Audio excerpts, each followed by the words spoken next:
മുടന്തരും തളർവാദ രോഗികളുമായ കുറെ പേർ കിടന്നിരുന്നു.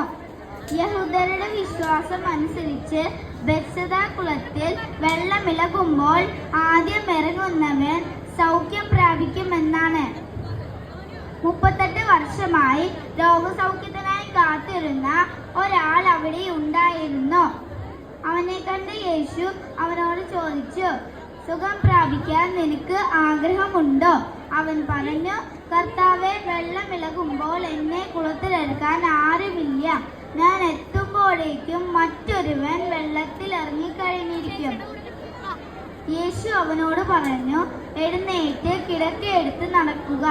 ആ വചനത്തിലൂടെ അവൻ സൗഖ്യം പ്രാപിച്ചു. നാം ദൈവത്തോട് ആത്മാർത്ഥമായി ആഗ്രഹിച്ച് ചോദിക്കുന്നവ ദൈവം തക്ക സമയത്ത് സാധിച്ചു തരും എന്ന സന്ദേശത്തോടെ നിർത്തുന്നു. ദൈവ തിരുനാമത്തിന് മഹത്വമുണ്ടാകട്ടെ.